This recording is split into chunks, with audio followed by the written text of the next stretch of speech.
première chose, je voudrais vous raconter le début de mon aventure. Elle s'est passée en 1945. Je débarquais dans la petite gare de Grainville-Imauville. C'est une gare à voie unique. Les trains y sont rares, sauf à l'époque des bêtes. L'employé de la gare, quand je lui ai demandé mon village, où j'étais nommé, m'a dit Étoudray. Alors je suis sorti, j'ai pris le premier chemin en cavé et j'ai marché. J'ai marché longuement. Remarquez, je dois vous dire que si j'avais été vraiment cauchois, j'arrivais du Havre, c'est pas un cauchois, un gars du Havre, naturellement je me serais méfié. Parce que si vous connaissez une route Toudray en Pays de Caux, vous pouvez me l'indiquer. Alors j'ai marché, puis il y avait deux fossés très hauts de chaque côté de la route qui me barraient le paysage. Sauf de temps en temps où il y avait une barrière ou un chemin de terre. Alors là, le fossé s'abaissait jusqu'à la route, puis je découvrais le Pays de Caux, légèrement vallonné avec de place en place, des touffes d'arbres, les courts-masures entourées de leurs murailles de verdure. Mais il y avait une chose qui m'inquiétait. Vous avez dit, ça, on s'en fiche, ça ne nous regarde pas, ça. Mais oui, mais moi j'étais curé. Il n'y avait pas de clocher. Un curé sans clocher, c'est un curé perdu. Alors j'avais beau guetter à droite, guetter à gauche, il n'y avait pas de clocher du tout, sauf sur Beaumont, il y avait un derrick.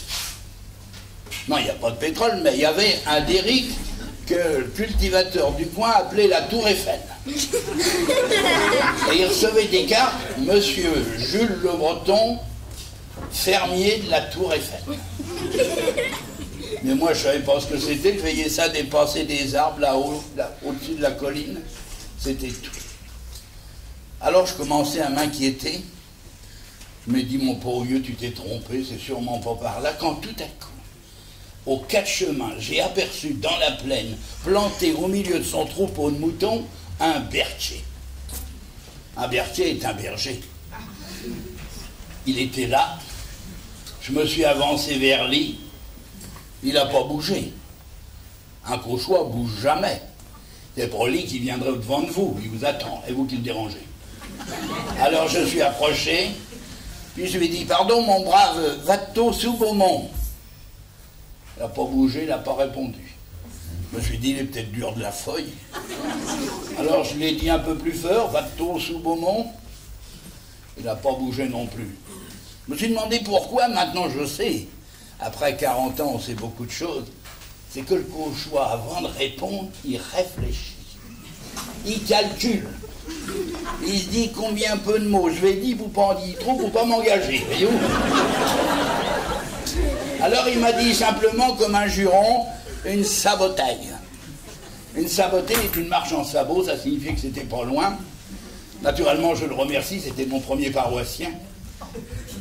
Et puis, je reprends ma petite valise, c'était une valise en carton, vous savez, dans laquelle ma mère avait mis mon bréviaire calé avec des tartines, et pour le repas de midi. Elle avait ficelé tout ça, il la ficelle de papier, était la guerre, qui venait de finir. Alors j'allais partir. Quand le gars se ravise, il me dit, tiens, dites donc vous là, seriez-il point nouveau tué de votre tour? Ah, j'ai dit, oui mon brave, je suis nouveau prêtre de la paroisse. Oh ben, Dieu va vous dire une chose. Métier de tuer, métier de berger et deux métiers foutus. Alors, l'évêque qui connaissait le diocèse m'avait dit que je serais bien reçu. Ce fut vrai 10 jours plus tard. 10 jours plus tard, c'était l'installation. Alors ça, l'église était pleine. Je vous dis, entre nous, sans méchanceté, que avec des cauchois, il ne faut pas grand monde pour remplir un banc. Mais enfin, l'église était pleine, les stalles étaient pleines, la sacristie, à la sacristie, on attendait. Il y avait à l'époque, les jeunes, ils ne savent plus ça, les chantes en soutane noire avec leur surplis. Il y avait les petits gosses en cota et soutanelle rouge. Tout le monde attendait dans le silence, parce qu'il y avait de la discipline. Puis mais j'étais le nouveau curé, il ne savait pas si j'étais dû ou si j'étais mou. Voilà, il faisait gaffe. Et puis on attendait le doyen, parce que le doyen, c'est lui qui installait les curés. Un doyen, c'était quelque chose à cette époque-là. Et il avait le droit au camail avec un monsieur de violet, puis la peau de lapin, voyez-vous, la blanche. Ça vous fait un homme, une chose comme ça. Il arrivait, puis il chantonnait, voyez-vous, il disait pas bonjour, il disait ah, comment ça va, bonjour bien, etc. Il serrait la main à tout le monde, il donnait l'impression qu'il connaissait tout le monde, il connaissait personne, mais les gens étaient contents, il dit bah, il m'a dit bonjour, bah, mais... Et puis après, là, Georges, qui était le sacristain, a ouvert le grand placard, celui où il y a les chapes. Les chapes bradeurs, vous savez, pour les fêtes. Il a sorti la plus belle, oui, mais cette chape, elles étaient faites pour des épaules de cauchois. Mais je venais du Havre, j'avais fait 4 ans de sana, 4 ans de séminaire, puis il y avait eu la guerre, je pesais 42 kilos. Une mi-portion de curé, quoi. Quand ils m'ont fourré la chape sur les épaules, j'ai bien senti que ça glissait, alors j'ai joué l'Arlésienne. Là, il y a eu le tatouage, off, on est rentré. L'harmonium a joué, vous savez, l'harmonium en campagne, c'est important, vous savez, c'est le fond musical. Ça fait les pédales, voyez-vous. Pour être mélomane, pour entendre la musique. Et puis là, on est rentré, je suis arrivé au pied de l'hôtel avec le doyen, puis mes clergeaux. J'ai fait la genuflexion. Non mais réfléchissez un peu, j'ai fait la genuflexion, j'ai pensé au bon Dieu, j'ai oublié la chape. Elle est restée diguée en l'air. Je suis descendu dedans, c'est en remontant que j'ai fait.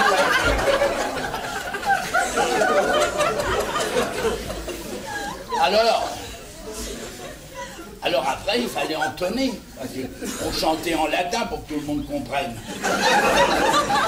Et alors, j'ai entonné, c'était l'asperges. Oui, mais moi, avec mes pneumos, j'avais une voix de sous-marin qui cherche le travail. Ça donnait, non mais écoutez bien, je vais vous allumer. Ça donnait asperges, mais... Oh, tiens, eux, ils ont pris fort derrière, ils avaient moitié pendant toute la guerre. Quand on est arrivé à la fin, il y avait l'orémus. Moi, j'avais les mains jointes, les yeux fermés. Orémus. Oui, tiens, petit derrière qui s'est qu'on met. Naturellement, les séminaires, c'est comme les écoles, on n'apprend jamais ce qui est utile. Alors, forcément, je restais avec mon orémus en l'air, mais derrière, il n'y avait plus rien. Alors, les yeux fermés, comme ça, pieusement, j'appelais clergeau parce que sur la marche, il y avait un carton pour dépanner celui qui était en panne, un aide-mémoire, si vous voulez. Alors, j'appelais le carton, mon petit.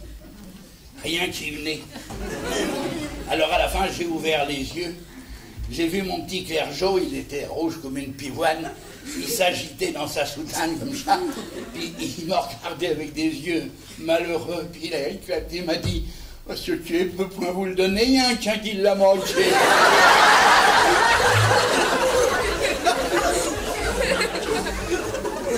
Alors ça a été ma messe d'installation. Alors, à la sortie,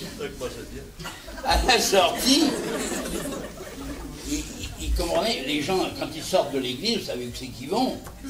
Au café en face.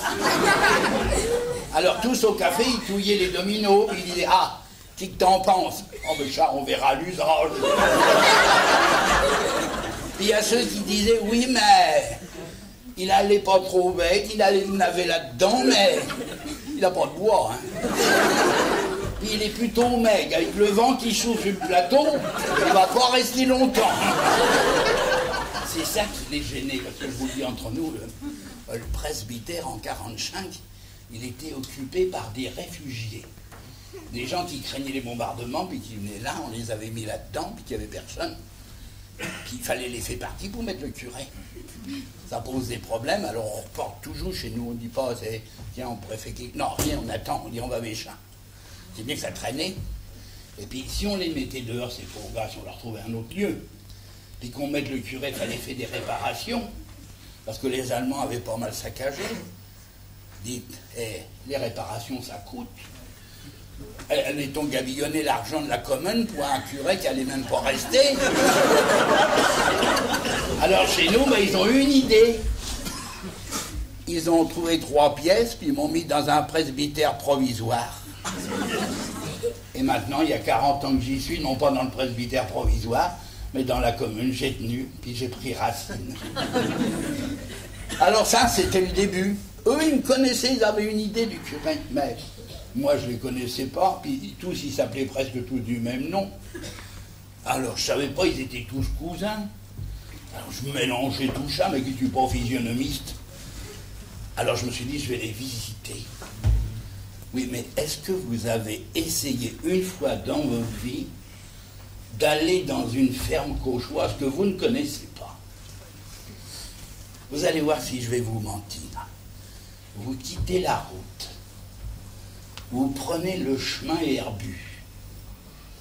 Vous avancez, il n'y a personne dans la plaine. Il n'y a toujours personne d'ailleurs. Il peut y avoir un bonhomme avec ses chevaux et puis il était là dans le bord avec sa charrue. Il vous a vu, mais il tourne la tête de l'autre côté. On vous guette point. Alors vous avancez tout seul et la première chose que vous rencontrez, c'est la Barrier. La Barrier cauchoise. Le problème, c'est qu'il faut l'ouvrir. Alors vous essayez comme chaque 2 ou 3 fois, et si vous arrivez à l'ouvrir sans vous pincer les doigts, alors là, je vous admire. Et quand elle est déclenchée, la porte est ouverte, qu'elle s'en va tout doucement sur ses gonds, tout tringot de travers, naturellement, parce qu'on ne met pas d'huile, ça coûte cher. Alors, elle s'en va diguer derrière le fossé. Qu'est-ce qu'a fait? Un miaule. Tout ça est étudié. Le miaulement de la Barrier, ça déclenche le tien. Alors ce pour tien, il bondit. Il pousse sur chaque chaîne, comme on dit, c'est-à-dire il pousse sur sa chaîne, il tire sur sa chaîne. Alors il est prêt à vous maquer, on le nourrit pour chaque. Alors il est prêt à vous maquer. Alors naturellement, pour éviter le tien, vous faites un à droite ou un à gauche. Et vous vous foutez les pieds dans le purin. Et le plus drôle, c'est qu'il n'y a toujours personne. Il y a quelques poules juquées sur le fumier, un vieux à l'abri du fossé, et tout. Et tout. À moins que vous ayez de bons yeux. Guettez la maison. Guettez la maison. On veille le rideau qui bouge. On vous guette venir. On s'est peut-être dit, tiens, le v'là, bon, pousse la porte pour le moment. C'est pas parce qu'on veut pas vous recevoir. Mais si on vous reçoit, il faut qu'on cause. Et puis quand on cause, on en dit toujours trop. Alors on reporte. Alors vous arrivez à cette porte, vous frappez. Et puis tout doucement, vous voyez la clenche qui tourne, mais qui hésite. Comme dans les films d'Hitchcock. Elle hésite. Puis la porte s'entrouvre. Et alors là, ça je peux vous le dire, c'est toujours vrai, à la hauteur de la clenche, vous voyez une boule blonde. C'est le ravisé. Celui qu'on a eu, qu'on n'attendait plus. Alors comme il est un petit capon, puis qu'il ne veut pas vous guetter, il pousse la porte comme ça. Et alors là, il vous découvre. Le cul sur la barre du fourneau, la maîtresse de maison, splendissant de bonheur de tous côtés, la fourchette comme chat en bataille, qui se maquillonne la moustache, qui relève le nez, et qui dit rien. Elle dit rien, elle dit pas, tiens, vous cherchez quelque chose, c'est gentil de venir, rien. Parce qu'en pays co, il faut le savoir, est toujours celui qui cause le premier qu'a tort. Alors, il faut dire que c'est pas toujours comme ça. Quand je suis arrivé à Baton, on m'avait dit surtout, structuré, on vous dit ça gentiment, bah, pas méchant, mais il vaut mieux vous prévenir. Il y en a mais un tel, il ne faut pas y aller. Elle est une sorcière, elle a le mauvais œil. Alors je me suis dit, tiens, puis que c'est une sorcière, puis qu'elle a le mauvais œil, mais qu'on n'ait jamais vu, autant que j'aille la voir.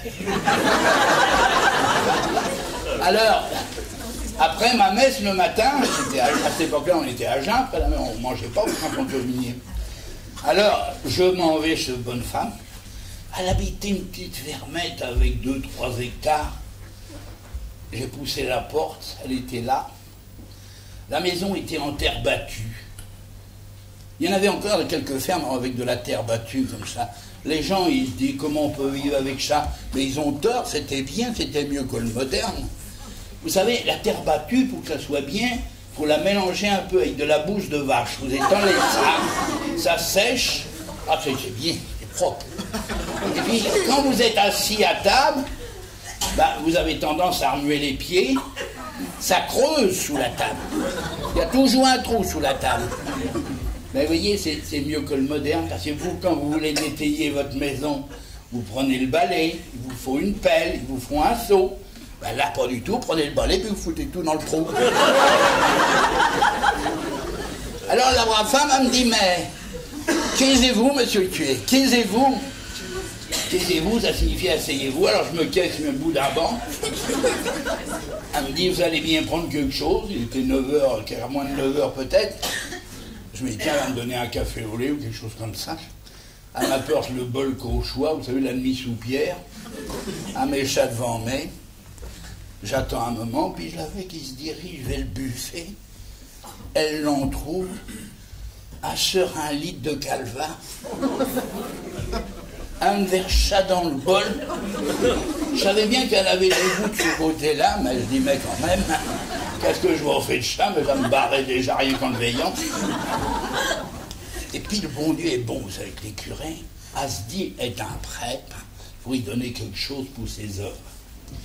Alors elle s'en va dans la pièce à côté, puis comme toutes nos grands-mères, elle mettait ses économies entre les draps. Alors elle se met à fouiner entre les draps dans l'armoire, et puis, mère, pendant ce temps-là, je veillais le bol, j'ai attrapé le bol, je l'ai vidé dans le trou sous la table, puis hypocrite comme un curé qui vole l'être, je me suis mouillé les lèvres, elle est revenue avec son offrande, puis elle l'a posée à côté du bol, puis tout d'un coup, avec que le bol est vide.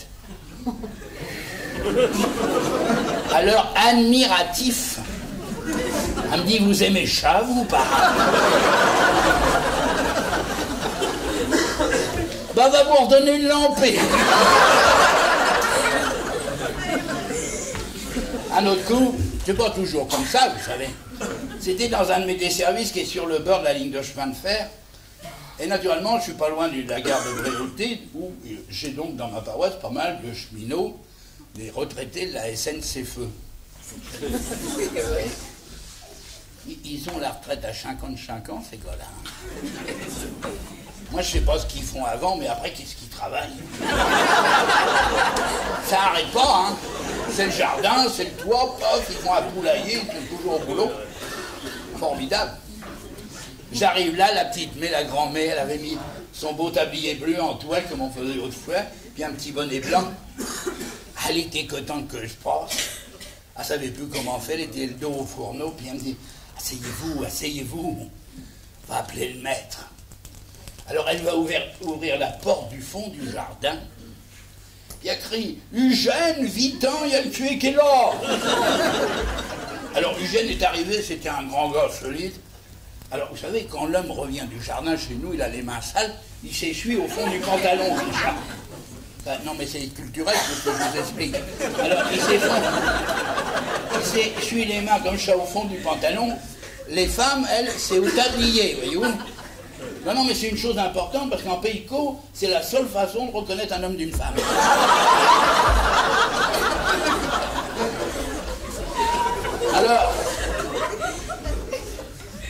Alors il arrive, il me dit, mais, gentil de venir, comme j'avais bien prendre quelque chose avec moi. Oh, je dis non, écoutez, excusez-moi, j'ai l'intention de visiter 7 ou 8 familles, et si à chaque famille je suis obligé de prendre, vous voyez dans quel état je serai ce soir. Elle me dit, ça, jamais, vous n'êtes pas parti de chemin sans prendre quelque chose. Bon, j'ai écouté mon cher ami, et il insiste, je sentais que, bon, ce brave homme, il faisait ça avec bon cœur. À la fin, j'accepte, il dit, mais qu'est-ce que vous avez à m'offrir? Il dit, j'ai un petit vin cuit, ça va vous rémoutir, vous n'êtes pas miné, vous. Moi, j'ai dit, écoutez, honnêtement, je ne supporte pas le vin cuit. On va lui dire, vous voulez un Annie? Ben, si vous en avez, ben, il n'y en a point, mais Il appelle la gauche d'à côté, l'envoie chez l'épicier, elle revient avec un biberon de Pernod. La bonne femme déboucha, vit tout dans mon verre. Oui, mais dites donc, vous, dans cette lanie, il faut mettre de l'eau.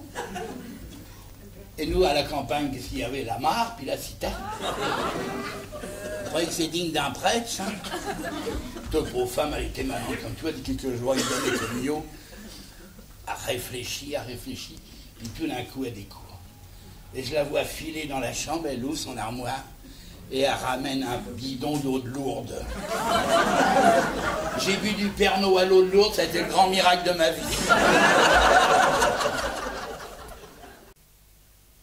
Alors chez nous, tout est calculé. Même l'amitié se calcule. C'est un curé dans une paroisse de campagne, 80 ans, chez nous maintenant ça sera un jeune prêtre, 80 ans, vous savez. 80 ans, il est malade. Les gens, c'est pas parce que tu es malade que ça les gêne, mais c'est plutôt qu'il n'y a pas de messe, voyez-vous. Pas que tu sois malade, ça le regarde, mais qu'il n'y ait pas de messe, c'est pas un régime, voyez-vous. Un beau jour arrive un jeune prêtre du midi avec l'accent, qui dit, écoutez, vous êtes gêné, on n'est pas de prêtre, mais je me ferai un plaisir de le remplacer. Les gens de l'Accem sont un petit peu troublés, parce qu'ils se demandent comment on peut être prêtre puis parler avec un accent pareil, voyez-vous. Ça, c'est pas correct. Et alors, ce prêtre va remplacer gentiment son confrère, et puis un beau jour, il monte en chair, puis il dit, mes frères, je me languissais de ne plus revoir mon soleil, et je vais vous dire une chose, eh bien, je vais vous quitter, mais je ne vous laisse pas orphelin, parce que monsieur le curé va mieux, et il va reprendre son service. À la sortie de la sacristie, ce jeune prêtre rencontre un paysan du coin qui lui dit, ben, vous n'êtes pas parti comme ça, comme un sauvage. Vous avez été gentil comme tout, ça vous ferait-il plaisir de les moquer à la maison? Alors, il mange avec le cultivateur et sa femme, on sert le bon poulet cauchois, vous savez, traditionnel. Et puis au milieu du repas, il dit, mais voyez-vous, vous n'avez pas parti sans rien, parce que vous avez été tellement gentil qu'on veut vous récompenser. Alors le jeune prêtre dit, mais pas du tout, j'ai fait mon devoir et c'était normal. Ah, mais il dit, non, mais pas chez nous, hein. Oh là là. Vas-y, l'ami. Alors, elle sort une bouteille de Calva du buffet qu'elle roule dans le Paris-Normandie de la semaine pour qu'il soit plus frais. Et puis, elle lui donne. Et le jeune prêtre a eu le temps de réfléchir. Ben, il dit, écoutez, je vais vous dire franchement les choses. Ça me touche, c'était pas obligatoire, mais ça me touche parce que mon évêque que je vais revoir est normand, et ça lui fera plaisir certainement de goûter du Calva de son pays. Il dit, qu'est-ce que vous dites? Il dit, écoutez, je suis secrétaire de l'évêque, tous les jours je déjeune avec Monseigneur, nous prenons le café, puis après nous prendrons une petite trinchette, comme vous dites. Le bonhomme réfléchit un moment, mais il dit, dites donc alors, ce Calva-là, c'est pour l'évêque, si vous voulez. Oh, bah alors, attendez, alors donnez-le, on va vous en donner du bon, alors.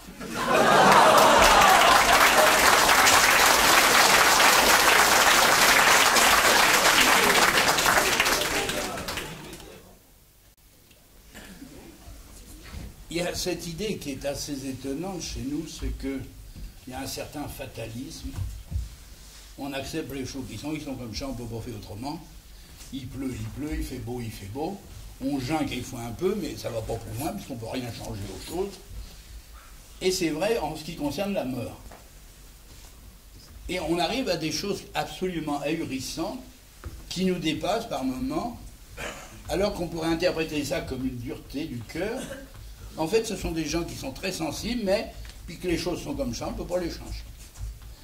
Et il y a, c'est pas une histoire vieille, il y a à peine un an, sur la nationale, il y a un petit gars qui roule avec sa mobilette, il est renversé par un camion, malheureusement il est tué. Et sa mère vient pour l'inhumation chez la fleuriste, commande les fleurs, la couronne et le reste. Et puis la fleuriste qui m'a raconté l'histoire me dit, vous comprenez, j'avais un gars de cet âge-là, j'étais ému, je ne savais pas comment faire, et ces frères de femmes s'en va, l'inhumation a eu lieu. Puis peut-être 15 jours après, le jour du marché, cette petite fermière revient, ouvre la porte, et la fleuriste réagit tout de suite, dit, oh madame, vous étiez très émue, mais soyez sans crainte, vous ne devez plus rien, tout a été réglé. Et elle voit cette petite femme qui se redresse, et elle dit, mais je sais bien que tout est réglé, mais était la kermesse commerciale, vous ne m'avez pas donné les tickets. Je peux vous garantir l'authenticité de l'histoire.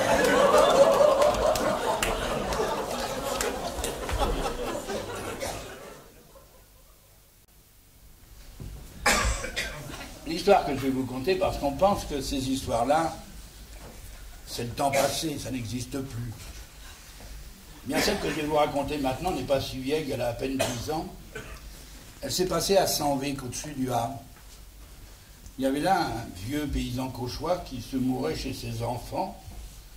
On aurait cru une scène à la Marcel Pagnol, vous savez. Et il y avait des enfants qui l'entouraient, en particulier ses grandes filles qui pleuraient. Le cauchois n'aime pas ça, parce que ça, il faut que c'est des simagrées, voyez-vous, ça ressemble à rien.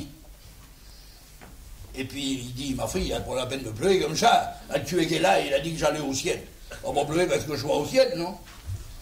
Et comme la fille pleurait de plus en plus, et tout bas à l'oreille, il dit quelque chose, et le curé, curieux, lui dit, mais que dites-vous, mon brave?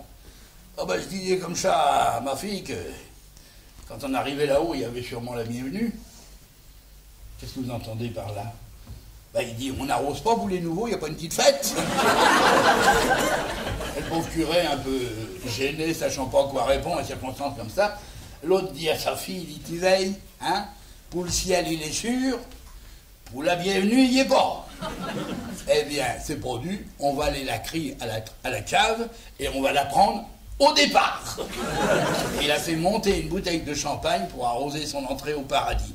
Ben, ça, c'est merveilleux.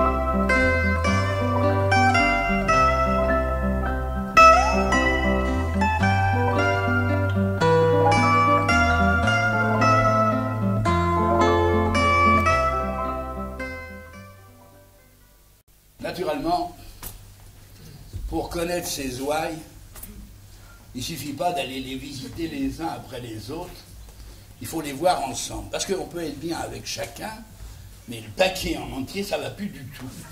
Parce qu'ils ont des histoires entre eux, etc. Si vous asseyez la main à tel à côté de la main à tel, ils se regardent de travers. Si vous dites, tiens, les hôtels, c'est la même machin qui fera la décoration, on dit, ah ben, si c'est ça, je ne fous plus les pieds à l'église. C'est pareil pour les élections. C'est pareil, c'est aussi important, vous savez. Moi, j'ai une fille que j'ai interviewée et je lui ai dit, tiens, tu vas voter. Et elle me dit, mais il y a une chose que je ferai. Sûrement, je ne voterai pas pour Alfred.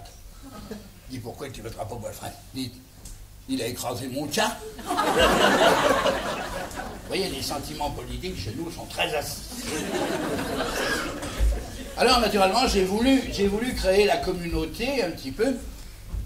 Et je me suis dit, au fond, tous ces gens, si on les mettait dans un même car, si on allait quelque part ensemble, si on sortait du village, peut-être qu'il y aurait une autre ambiance. Alors je monte en chair,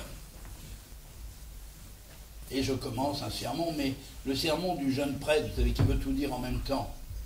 Au séminaire, on vous en apprend tellement, on dit qu'il faut débiter tout ça pour qu'ils savent. Les gens, il ne faut pas leur dire trop à la fois, parce que ça rentre difficilement. C'est pas parce qu'ils sont bêtes, mais parce qu'ils écoutent point. Bon, on a tellement de travail, on pense à autre chose. Hein.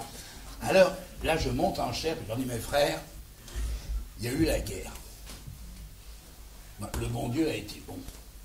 Les bombes sont tombées sur les autres, et vous n'avez pas reçu. Il faut savoir dire merci. Il y a eu les restrictions, ça vous a plutôt aidé à vivre. Alors, de tout ça, il faut savoir dire merci au bon Dieu. Alors, si vous le voulez, on fera un pèlerinage à Lisieux, on partira telle date, et je donne la date. Et j'indique aussi le prix, si je me souviens bien. Je rentre au presbytère, le lendemain, les 3 dames qui venaient à la messe tous les jours s'inscrivent tout de suite, ils ont cru que c'était obligatoire. Et puis, après, plus personne. Les jours passés, personne ne s'inscrivait. Alors je commençais à être inquiet, je me dis c'est quand même malheureux, connaître un échec la première fois où on fait quelque chose, Ça me faisait mal. Puis il m'a même secoué un peu, il me dit, tu ne pas, tu gabillonnes l'argent du presbytère, il n'y a déjà pas un sou pour bouillir la marmite. Et puis l'instituteur est venu. C'était un vieil instituteur qui revenait de captivité. Et il me dit, mais vous faites de la bile pour votre pèlerinage, quoi. Il dit, il y a de quoi? Ben, il me dit, vous avez tort. Vous savez pas qu'ils vont tous venir, puis vous n'allez pas avoir assez de place. Il dit, comment ça? Ben, il dit, c'est normal. Je vais vous expliquer. Vous êtes jeune. Il y a à peine 1 mois, 2 mois que vous êtes là. Et puis vous annoncez 6 semaines à l'avance le prix d'un pèlerinage. Vous croyez qu'ils sont sûrs que vous allez le faire et qu'ils vont verser l'argent à l'avance? Ils vont attendre le dernier moment, ça n'a pas manqué. La veille et l'avant-veille, le presbytère était plein. Tout le monde lui parlait, monsieur le curé, n'ayez aucune crainte, dès que vous ferez quelque chose, on sera derrière vous. Remarquez, il n'y en a aucun qui a dit qu'il serait devant. Hein. Alors, il y en a un quand même qui a fait la remarque, qui a dit, vous avez dit le jour, mais vous n'avez pas dit à quelle heure on part. Bon, j'ai écouté Lisieux, il n'y avait pas de pont à l'époque. Lisieux, en partant à 15 8 heures, ça sera bien. On me dit, non mais vous ne voyez pas, d'un point coup grosseur, on part à 5 heures.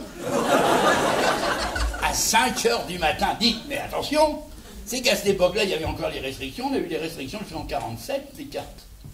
Ils se sont dit, on s'en va comme ça, mais on aura-t-il quoi à moitié de l'autre côté? Alors ils ont pris des paniers à beurre, ils ont mis du rôti, du poulet, tout ce qu'on peut imaginer en campagne, du pain blanc, et puis on a mis tout ça sur le car, il y avait quoi à moitié pour un mois. On est parti. On est parti, pour vous dire les choses, les curés m'avaient dit, tu sais, tu es gentil, tu essayes de faire quelque chose, c'est bien quand on démarre, mais sois pas plein d'illusions, ce sera très religieux, ça sera pas religieux pour dessous, ton truc. Ben, ils connaissaient pas mes gars de Watteau. À Watteau, c'était pas comme ça, ils sont montés dans le car, ils sont assis dans leur fauteuil, ils se sont calés, et pas un mot. On serait cru à une retraite de premier communion. On a descendu, on a passé Boulbec, pas un mot. On a passé Lillebonne, pas un mot. J'étais dans l'admiration et presque ému. Quand on est arrivé à la cale du bac de Quillebeuf, là il a fallu descendre. J'ai bien remarqué qu'ils s'agglutinaient autour de moi. Puis il y en a un qui a regardé le bac qui venait de l'autre rive et dit, est solide ces bateaux-là? Il y en a quand même qu'on coulait en 40. Il y a un autre plus optimiste qui dit, oh, s'il arrive quelque chose à le tuer, on passera mieux là-haut. On est monté sur le bac. Et puis, ils sont restés agglutinés, sauf 3 ou 4. Vous avez remarqué sur les bacs, si vous les prenez, il y a 4-5 bouées, c'est pour décorer, voyez-vous qui mettent ça. Il n'y en a pas pour tout le monde. Alors, il y en a quelques-uns des miens qui ont dit, au fond, il n'y en a pas pour tout le monde, donc ça c'est plutôt pour en mettre un autre. Alors ils se sont mis au garde-à-vous à côté de leur bouée, en disant, hop, je plonge. On a traversé des fonctionnaires qui font marcher ces trucs-là. C'est déjà dangereux, au lieu d'aller tout droit, ils remontent pour redescendre. On a heurté de l'autre côté, le car est descendu, eux aussi. Puis met derrière un peu essoufflé. Quand je suis arrivé sur la petite place de Quillebeuf, il y avait le car, il y avait le chauffeur en blouse blanche avec sa gampette. Et puis j'avais plus de paroissiens. Alors je me suis approché du chauffeur, je dis mais où sont-ils? Tous à l'hôtel de la Marine. Alors là, j'ai mieux vous dire, il y avait un brouhaha, les paniers commençaient à s'ouvrir, on attaquait de tous les côtés. Il y en avait un dans le fond qui m'a vu arriver et flanqué comme j'étais, qui disait « Mais monsieur le tué, vous avez l'air d'une pouque vide, vous évoquez quelque chose !» 1 heure qu'on est resté là. Après, on a rembarqué tout. On allait partir quand on s'est aperçu qu'on avait oublié une grand-mère dans un fond de couloir. Et puis là, on est arrivé de l'autre côté de Lyon. On y était, mais sur la hauteur de l'autre côté de Lyon. Vous savez, il y a quand même des choses qu'on devrait apprendre aux gens. On parle de la culture du chat, mais il y a beaucoup de choses qu'on ne sait pas. Hein. Il y a la Seine, voyez-vous. Vous connaissez la Seine? Il y a au nord de la Seine, puis il y a au sud de la Seine. Eh bien, de la Seine à la Belgique, la France travaille. Mais de la Seine à Marseille, ça ne vaut rien. Nous, on avait baissé les glaces, on s'en est bien rendu compte. Parce qu'on avait baissé les glaces parce qu'on était en hiver, puis on est habitué au grand air.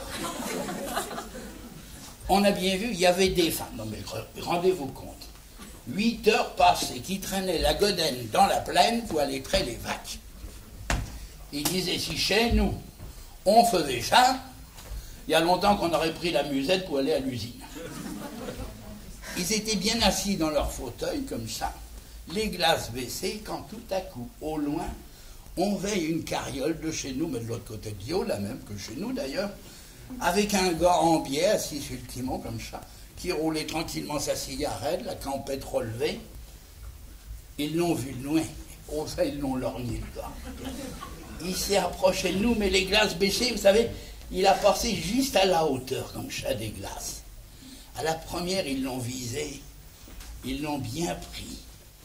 Et à la troisième, il y en a un qui a dit « Paysan ».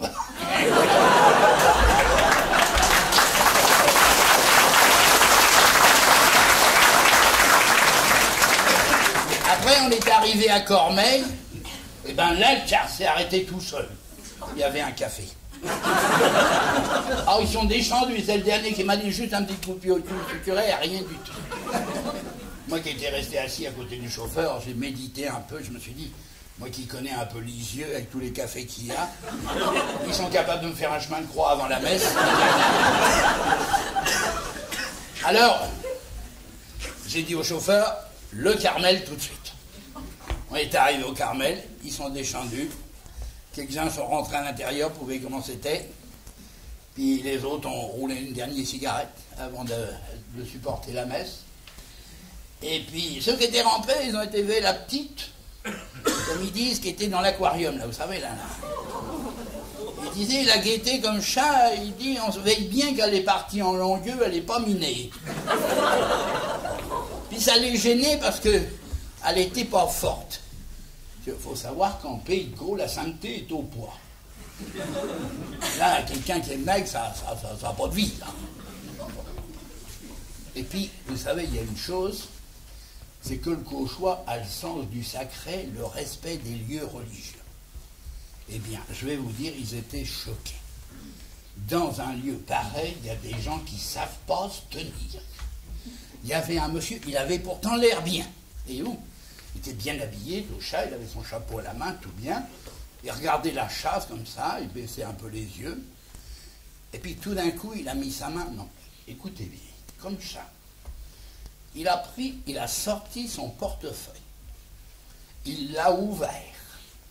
Il a tiré un billet, un gros billet, qu'il a chiffonné comme ça. Des choses qui ne sont pas. Et il l'a jeté entre les grilles comme ça vers la chasse. Eh bien, je vais vous dire, ils ne l'ont pas fait. Après, il y a eu la messe, ils m'ont dit, c'est bien, pas trop long. Puis on est ressorti, là, on est allé forcément au café qui était en face. On s'est assis, on s'est cru à Goderville. Voyez-vous, il y avait l'ambiance. Ils ont tapé sur la table, la petite fille qui est arrivée, coquette, etc., un peu parisienne dans le genre, avec un petit tablier blanc à dentelle, tout ça bien. Elle dit, vous désirez, messieurs, dames? Avez-vous des dominos? Ils n'avaient pas de dominos. Il y en a un qui a dit, c'est quand même triste, on n'est pas loin, on n'est déjà plus en France. Après, on est allé dans une grande salle comme celle-ci, où il y avait des tables à tréteaux, et puis on pouvait apporter son manger. Alors ils ont déballé tout ce qu'ils avaient, parce que chez nous, feignant au travail, feignant à table, c'est la même chose, voyez-vous. Alors, ils y ont allé, ça y allait, ça y allait. Mais nous, on était 5 ou 6 à part. On avait décidé de prendre le petit menu qu'on nous offrait, qui était à 3,50 francs ou quelque chose comme ça à l'époque. Alors, il y avait, mais ça se sert doucement dans ces petites maisons-là. Alors, on nous a servi des carottes râpées, enfin, vous voyez, l'imagination, la betterave, enfin, etc. Et puis eux, ils avaient fini déjà, voyez-vous. Ils en étaient au moment où on plie le papier journal qui a servi à envelopper tout, ils remet ça au fond des paniers. Parce qu'il dit, voyez-vous, quand on voyage, ça peut servir. Et puis nous, ils nous reguettaient manger. ça durait comme ça dans le silence, quand il y en a un qui se tourne vers sa bourgeoise, puis il dit « Hé, ça a l'air bon ce qui manque là ?»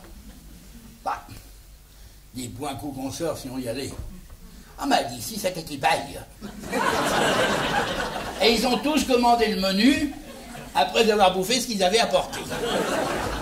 Naturellement, on n'était pas loin des élections. Le maire a servi une tournée de vin rouge. L'adjoint a fait pareil. À 4h30, c'était l'heure de la prière d'action de grâce. Alors là, on a repris le car. Et c'est lui qui nous a monté tout seul. Je ne sais pas si on aurait pu, mais on a monté là-haut à la basilique.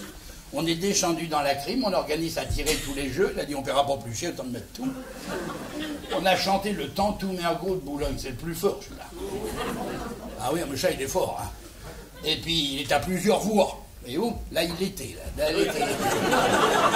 Et alors, on a chanté ça, puis on est ressorti. On a chanté tellement fort que les gens qui viennent là-dedans pouvaient la crime, vous savez, les mosaïques, tout ça, et ben ils s'arrêtaient. Ils n'avaient jamais vu, entendu une chose pareille. Et puis on est ressorti, on s'est retrouvés sur l'esplanade. Et je leur dis, bon, bah écoutez, vous avez une petite demi-heure, si vous avez des achats à faire, et puis, bah on va rentrer. Je dis, qu'est-ce que vous dites? Bah j'ai dit, on va rentrer, c'est fini. Ah bah pas du tout, on allait faire un tour. Ils ont payé le chauffeur, 1 heure après, nous étions sur la route de Trouville-Deauville. On est arrivé à Trouville-Deauville, c'était marée basse. Il y en a un qui dit, ben, il y a eu de la sécrète, j'aurais jamais cru qu'il y en ait eu autant.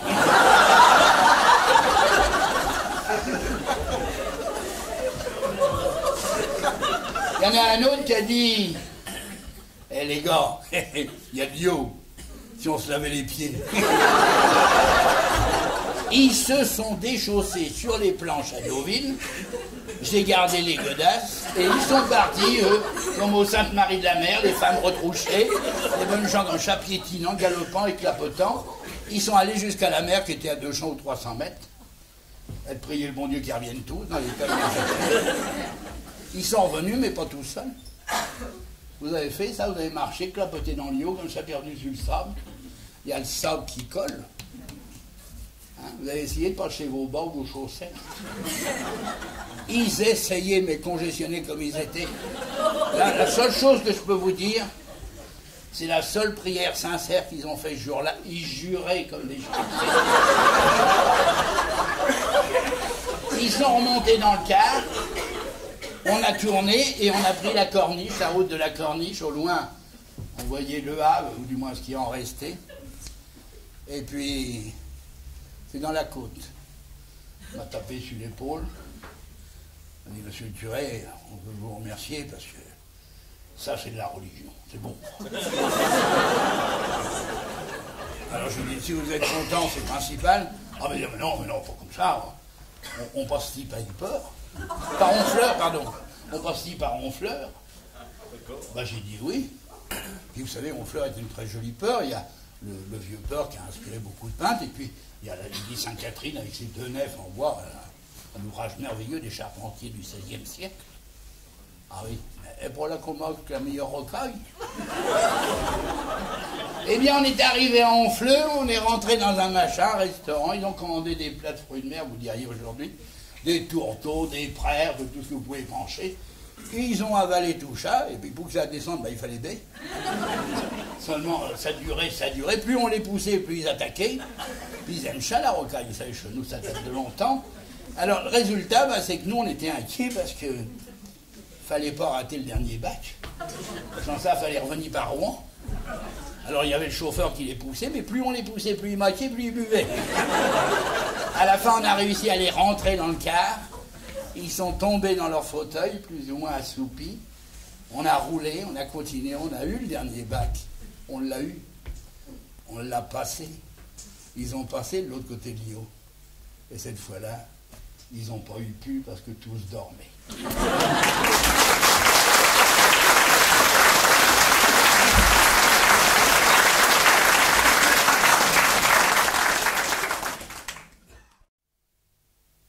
Alors, il y a aussi, c'était en 1956, peu de temps après la guerre, un cultivateur ayant une bonne terre, une bonne surface, convoque un architecte.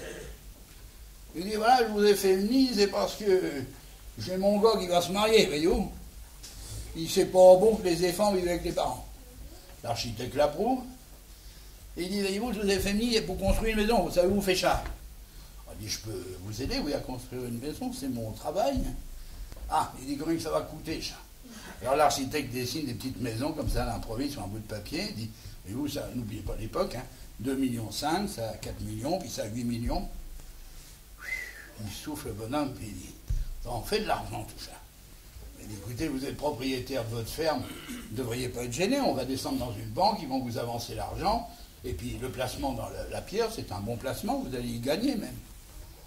Non, mais il dit, jamais demander d'argent à autres, c'est pas maintenant que j'irai en demander. C'est pas l'habitude de la maison, ça. Chez nous, c'est une maison honnête. On n'achète que quand on a les moyens. Il dit, si vous n'avez pas d'argent, vous ne pouvez pas construire. Ah, mais ici, de l'argent, j'en ai. Il l'entraîne dans la pièce à côté, il ouvre l'armoire, et sur les placés, il y avait les billets de 5000 entachés. Alors l'architecte lui dit, mais écoutez, c'est ridicule d'avoir ça chez vous, voyons. Il y aurait le feu, il y aurait des voleurs, mais vous ne vous rendez pas compte. Il dit, c'est qu'il faut faire. Ben, justement, vous mettez tout ça à la banque, vous pouvez même avoir un intérêt. Alors le bonhomme est un peu méfiant, et il dit, écoutez, je vais vous expliquer. Vous pouvez reprendre votre argent comme vous voulez. Alors il sort le carnet de chèques. Hein. C'est avec le carnet de chèques, il y a 15 ans qu'on est habitué en pays de compte, mais pas plus. Hein. Et alors, il sort le carnet de chèques, puis il explique, il dit, par exemple, vous écrivez 150 000, il vous redonne 150 000. Vous écrivez 30 000, il vous redonne 30 000. Alors le vieux réfléchit, il dit, attendez, j'écris 150, il me donne 150. J'écris 30 000, il me donne 30 000. Il dit, oui, c'est comme ça que ça se passe.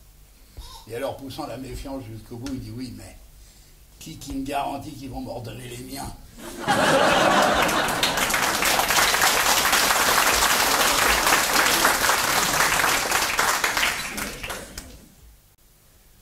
Vous savez qu'on a, nous aussi, un conseil municipal à Watteau.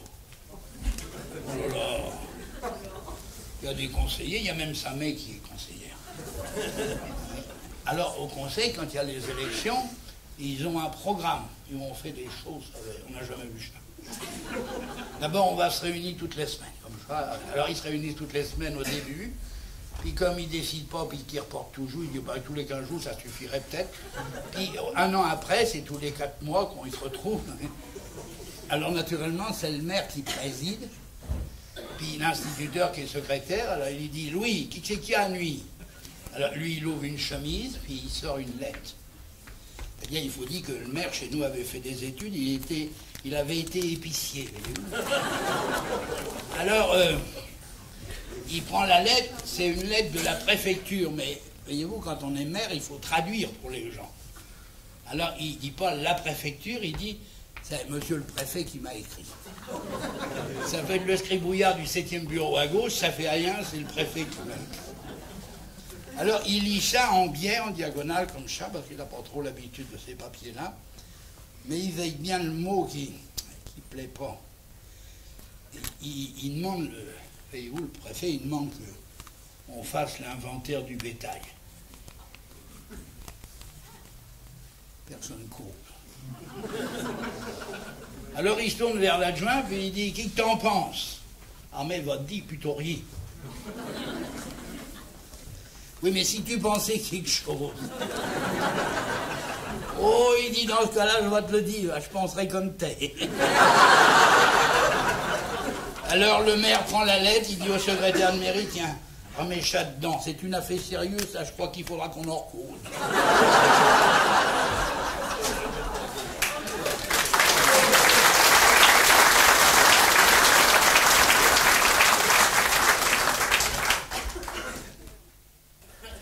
Ah, l'histoire que je vais vous conter, c'est une histoire qui a été composée, inventée, par un ouvrier agricole qui est devenu garde-chasse par la suite, et elle vous prouve que les gens ont de l'esprit dans nos campagnes, beaucoup plus d'esprit qu'on ne pense.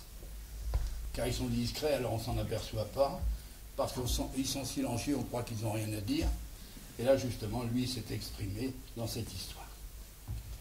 Ça se passe à Mireville. Et le bonhomme qui parle. Alors c'est lui qui me l'a raconté. Il me dit, vous avez connu là-haut, il y a la briqueterie. Ah, je dis, oui, tout près de la gare de Bréauté. Oui. Il y a des maisons là, des masures. Oui, oui, je me souviens, oui, ils sont en mauvais état. Il dit, il y avait une petite vieille qui habitait là autrefois. Ah oui, une petite vieille, et puis elle avait un bouc. Oui. Oh, le bouc s'était habitué à l'odeur de la vieille. Oui. Alors les gens, quand leur bête était en chalut, ils montaient là-haut, ils payaient, le bouc faisait snaffer, et puis ça allait bien. Oui, ça a duré comme ça longtemps. Puis un beau jour, cette vieille, vieillissant, elle s'est dit, c'est quand même pas un trafic pour une femme comme de mon âge, mais qui va aller vers le bon Dieu. Oui, va vendre mon bouc. Oh là là, ça n'a pas été long, vous savez. Dans le village, la nouvelle s'est répandue. Les gens de Mirville disaient, mais où c'est qu'on va aller? Il y a des choses qu'on peut faire en famille, mais on ne peut pas faire ça chez les autres. Et puis c'est arrivé aux oreilles du conseil. Le conseil s'est réuni, le maire a dit, écoutez, vous voyez les choses comme elles sont, une municipalité n'a pas le droit de faire de commerce. Il y a l'adjoint qui dit, on ne peut pas faire de commerce, mais on peut peut-être voter une subvention. Et ils ont voté une subvention, ils ont acheté le bouc, ils l'ont mis chez le cantonnier, ils ont installé une petite étable. Puis les gens venaient chez le cantonnier, tout ça, ça se passait comme avant, ils payaient, puis tout, il y avait même une comptabilité. Hein. Et puis à l'Assemblée, alors de Mirville, il faisait venir pour que ce soit mieux la Sainte-Cécile de Boulbec, c'est une fanfare. On appelait ça la chasse au canard. Et alors il venait, et pour que ce soit bien, ce jour-là, le bouc, on l'avait bien étayé, on y avait doré les cornes, il ressemblait à Moïse qui descend du Sinaï. Et puis, on y mettait un petit ruban tricolore autour du cou, et qu'il était municipal. Et il marchait devant, comme ça, les gens. Et vous savez, quand il y a une assemblée chez nous, les autres communes, il n'y a pas grand-chose, ils descendent, ils disent, tiens, on va aller vers l'assemblée de Mirville, alors Watteau, Deschandé, Bernier, même les gens de Bréauté, est une grande ville, il y a au moins 900 habitants. Hein. Alors, ils descendaient aussi. Et puis, il était de chaque côté de la rue, puis il y avait la fanfare à poum, et puis il y avait le bouc qui défilait là. Mais les gens, ils savaient l'histoire du bouc, que la municipalité l'avait acheté, tout ça. Il y en avait qui hochaient la tête en voyant ça, puis qui disaient, c'est quand même beau, quand même devait des municipalités qui s'occupent du peuple. Et puis, il y a quand même une chose, c'est que tout doucement, ça ruinait. Parce qu'il faut vous dire, chez nous, quand ça ruine pas d'un coup. C'est comme le feu, ça couvre, ça part, ça saute les fauchés, ça se détend, puis tout d'un coup, flouf, ça part. Et la nouvelle est arrivée même au conseil. Le bouc faisait snaffer, mais au bout de 5 mois, il n'y avait pas de bichon. Le maire a dit, c'est pour lui, le bouc est malade. Il faut aller chercher le vétérinaire. On est allé chercher le vétérinaire, on a mis le bouc sur la table de la mairie. Le vétérinaire a regardé comme ça, il a dit non, la mécanique est bonne, ça peut aller. Naturellement, on est allé chercher le curé, parce qu'un bouc, ça peut être ensorcelé, hein, pour faire. Il n'y avait rien de ce côté-là non plus. Alors là, le conseil était bien gêné. Ils se sont dit, qui qu'on va faire? Qu'est-ce qu'il peut avec? Qu'est-ce qu'il peut avec? Il y en a un qui dit la vieille. Ah, il faut peut-être quelque chose à moitié à son bouc. Ils vont trancher la petite vieille tout boudinée dans une robe sale. Elle vient s'asseoir au conseil et dit, dis donc la mère, ton bouc. Il dit, tiens, mon bouc, c'est pas le mien, c'est le vôtre. Vous l'avez acheté? Il dit, oui, mais c'est pas ça. Ce bouc-là, tu le connais bien? Ah, ben ça, oui, je le connais. Bon, alors qu'est-ce que c'est qu'il a? Qu'est-ce que tu lui donnais à moitié à ton bouc pour qu'il soit comme avant? Rien, il était sur les talus, moitié ce qu'il trouvait. Ben alors, puis tu le connais bien, tu dois savoir qu'est-ce qu'il a. Et on voyait la petite bonne femme malicieuse qui hoche la tête, a dit, vous cherchez, mais m'avait le dit, il est devenu fonctionnaire, alors il ne fout plus rien.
quand on vit dans un pays, quand on aime les gens, on se demande quelle est leur raison de vivre. Et nos cauchoirs, on peut se poser la question, est-ce que c'est l'argent qui compte? Est-ce que c'est la terre, le travail? Moi, je me suis posé une autre question. Est-ce l'amour? Alors, je me suis demandé ce que pensaient de l'amour les cauchoirs. Le premier que j'ai interrogé sur son mariage, il avait 50 ans à peu près au moment, il m'a dit, oh, vous savez, l'abbé, si la dot avait été à la Barrière, je crois que j'aurais pas pris la fille.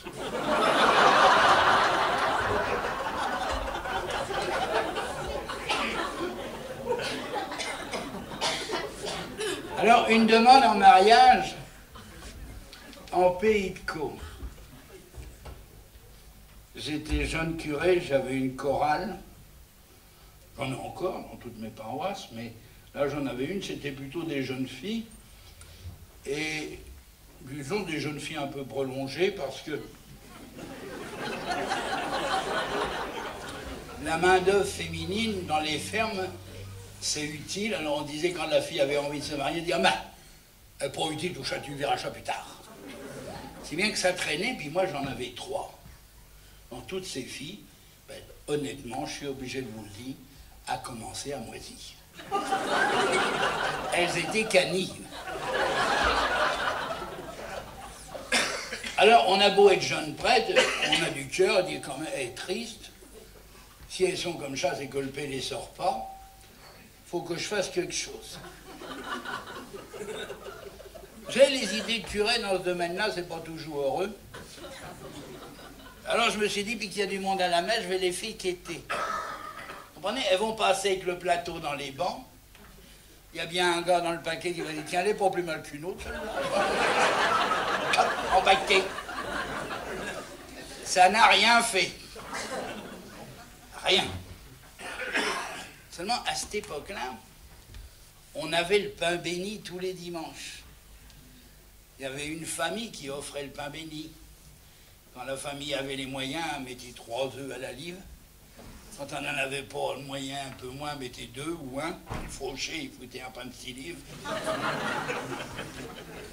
Mais enfin, tous les dimanches, il y avait pain béni. Après le Gloria, M. Tu es béni, s'échappe. Et puis le bédo était lui qui découpait les nouroles. Alors il prenait ça sous ses bras, il allait à la sacristie. Avant d'entrer, il se tournait, puis il comptait. 82, 83, 85. S'il y avait 85, il ne faisait pas 86 morceaux. Chez nous, on est économe. Alors il prenait son couteau qui lui servait à tout, et puis hop, il coupait ça à la sacristie. Alors c'était simple, il avait 3 bannettes, une pour le cœur, puis 2 pour la nef. Alors les gros morceaux, c'était pour le cœur, et puis le reste, c'était pour la nef. Après le credo, quand le curé descendait du bosset, eh bien, hop, lui, il sortait avec ses bannettes, donnait 2 bannettes aux filles qui distribuaient dans la nef, puis lui distribuait dans le cœur. Mais j'avais remarqué que sa bannette, où il mettait au-dessus pour farder les plus gros morceaux, il offrait ça aux 3 filles. Ça, en amour, ça trompe pas. À la sortie de la messe, vous savez, on sonne chez nous. Il sonnait, quand les 3 filles passaient, hop, il tenait la corde d'une main, il prenait Dio bénit, il en donnait aux 3 filles. Mais j'avais vu le paix aussi. Mais il n'a rien dit. Il y a des choses dont on ne cause pas chez nous. Ça. Et vous avez le bon Dieu qui a inventé ça, mais dans un mauvais jour, ça, sûrement. Alors, on n'en cause pas, il a laissé faire. Puis un beau jour, le petit gars, eh ben, il s'est décidé. Alors, il s'est habillé, il a mis son petit costume du dimanche. Il l'a bien mouillé, voyez-vous. Parce que chez nous, mouiller, c'est laver, sec, c'est propre. Et puis, il a mis sa gampette sur la tête, puis il est allé. Là, il a ouvert la porte. Le maître, le bonhomme, le père, était assis au tireux, à la place du maître, au bout de la table, au tiroir. Et puis, le gars n'a pas eu moyen de dire un mot. Il a dit « Ah, était, assis-t'es ». Il s'est assis, alors il y avait le père d'un côté, le gars de l'autre, la femme debout. De chez nous, il y a de l'ordre. Quand les hommes parlent, la femme est debout. Alors elle s'est tournée vers le buffet. Elle a sorti une bouteille de blanc moelleux sucré. C'est imbuvable, hein. Mais on prend ça dans les fêtes chez nous. Elle l'a donné au P qui a débouché ça, qui s'est servi, qui a servi le gars. Elle s'était retournée là, mais elle avait pris une assiette avec des lulus dedans. Et alors, elle leur a donné, ils ont cassé les... Non mais veillez bien, cassé les lulus, trempé comme ça, hop.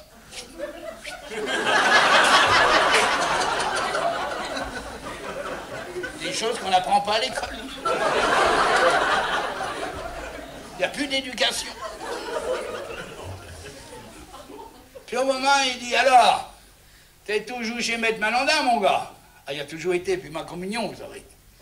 Il dit, non, c'est bien, ça. Petit gars qui change pas de place, c'est un gars honnête, ça me fait plaisir. Il repart dans les lulus, tome 2, hop.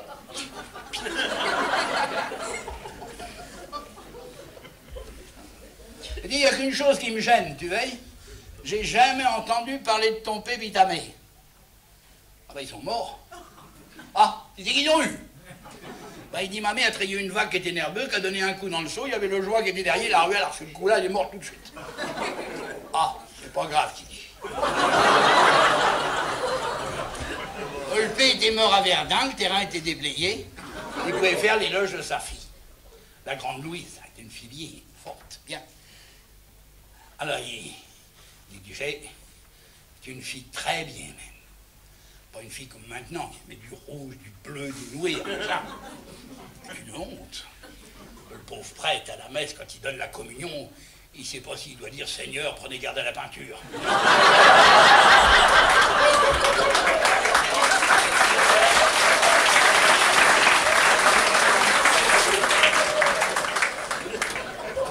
Et puis une fille qui fera de beaux efforts, puis qui reste pas à la maison à faire des shows qui servent à rien, tu veilles. Hein? Non, elle va à la plaine, puis elle fera de beaux efforts. Et pendant qu'il cause, il y a le gars qui se trimousse du bout des lèvres sur sa chaise, tout en toupinant sa gampette dans la main. Il dit, mais c'est pour Louise que je veux. Et Thérèse, c'était la deuxième. Là, le silence devient lourd. Il mange plus de biscuits. La mémotillonne comme ça, le nez en l'air, sa moustache. Et puis tout d'un coup, le père donne un coup sur la table brutal, puis il dit, on va te dire une chose, mon petit gars. Ici, tu rentres dans une maison honnête. Chez nous, on n'attaque jamais le pain pas le milieu, on le prend pas le bout.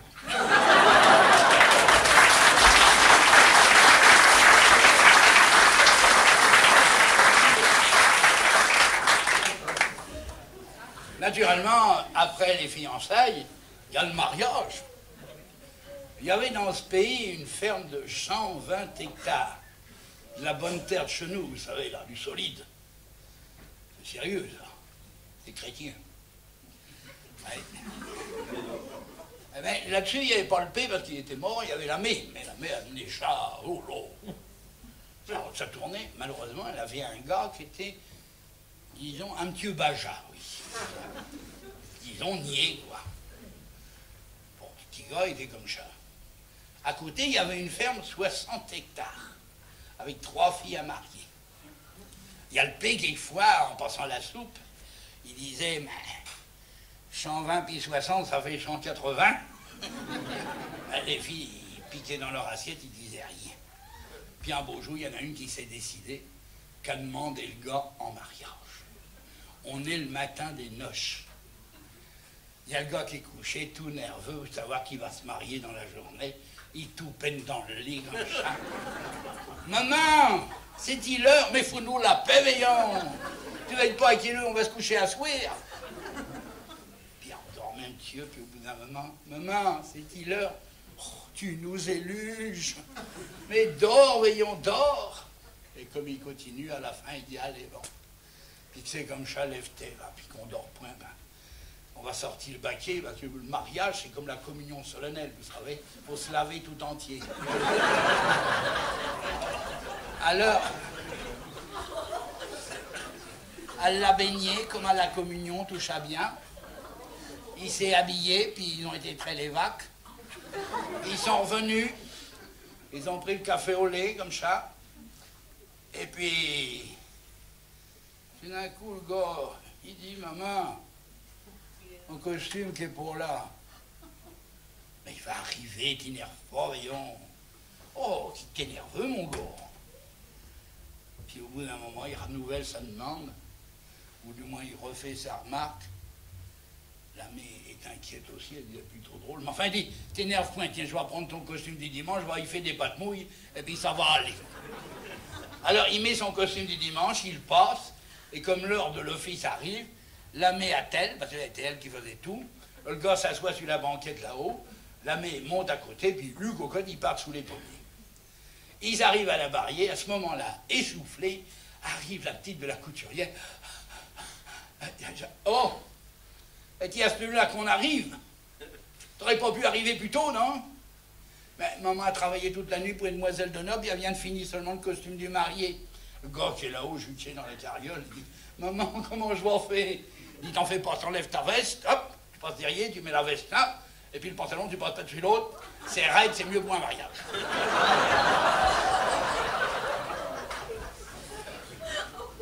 Alors, ils vont à la mairie.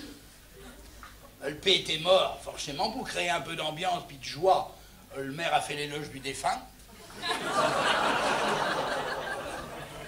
Et puis après, on est arrivé à l'église. Alors là, je vous dis entre nous, tous les gars, toutes les filles du coin étaient là, pouvaient la tête que ferait le gars le jour de son mariage.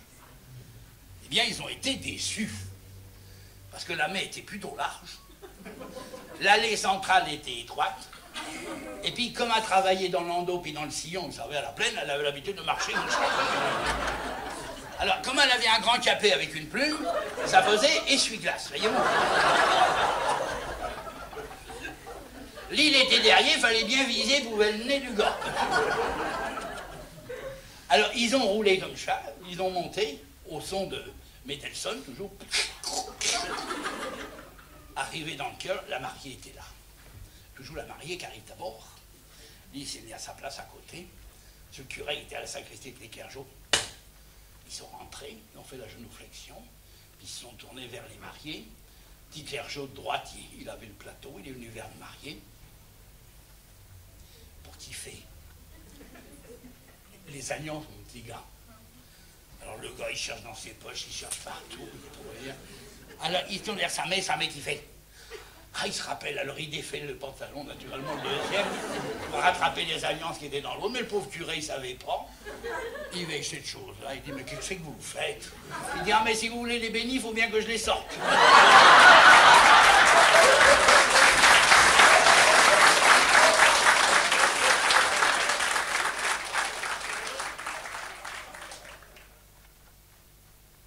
Et puis après la messe, il y avait une chose que vous avez oubliée, vous autres, c'était le photographe. Oui, mais pas le photographe comme maintenant, qui prend le marié, puis la mariée, à la rigueur un petit gosse, vous savez, pour faire modèle pour l'avenir. Hein. Alors, ils mettent un petit gosse à côté, comme ça, puis les pots de fleurs. Non, on a du gabillonnage. Nous, on mettait tout le monde. Alors, on mettait les bancs étagés, comme ça, il y avait toujours un sein qui dépassait, hop. Et puis... il y avait le beau photographe, il n'arrivait pas à équilibrer son appareil, elle était sous son drap, chasse à foutre, elle de tous les côtés. 1 heure qu'il fallait, bien sûr.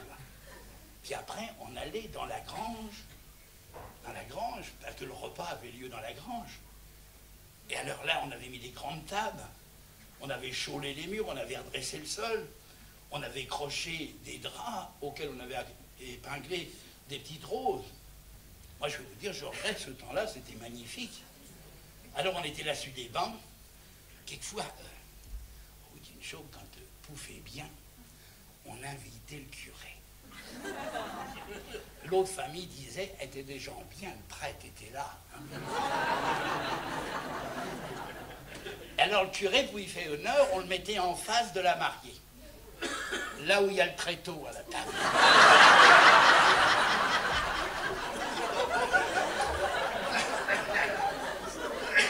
Pendant tout le repas, j'avais les pattes comme ça. Heureusement que ma mère m'a fait avec le four qui est haut.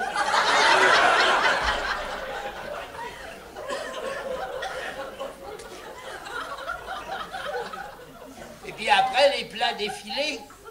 Mais il n'y avait pas de congélateur, alors on vous disait sans cesse, faut manquer tout, ça va être perdu. Alors ça défilait. On mangeait, on buvait, tout ça.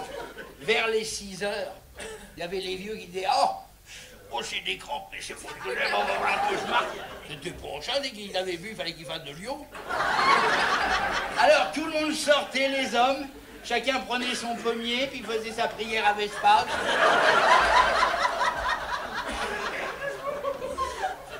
Puis après, on attelait, on repartait. Alors là, on allait danser quelque part, pour que les autres fassent la vaisselle. On revenait le soir, il était 9h, on se rasseyait, mais là, ça se fait en cause, ça. Seulement maintenant, vers les 3h, 3h30, les gens sont fatigués, ils s'en vont, tout ça. On restait toute la nuit. Personne ne se couchait. Il y avait bien les grands mecs qui piquaient du nez à 11h, mais on leur faisait un coup de calva. Hop, ils repartaient. Au petit matin, tout le monde s'égayait dans la campagne. Ah, c'était bien. C'était bien. Le sein était mûché, c'était fini, la fête était finie. Pas pour tout le monde. Parce que là, pour la noce, on était 250, 300, pas plus. Mais le lendemain, il y avait le dîner où on mangeait les restes. Ça avait lieu chez la mère de la mariée, ça. Oui. Oh là, c'était vraiment intime, on était 60, 70, pas plus. Alors, c'était les plus vieux qui arrivaient les premiers, vous savez. Alors, avec l'enthousiasme cauchois, ils traînaient la guibole, comme ça. Et là, et puis de notre âge. Enfin, faut bien qu'on vienne, puis que c'est une fête. Et puis, ils attendaient que les mariés arrivent pour se mettre à table. Mais il y avait la mère qui touillait la marmite, parce qu'on avait gabionné, on n'avait pas pris de cuisinière, c'est elle qui faisait tout.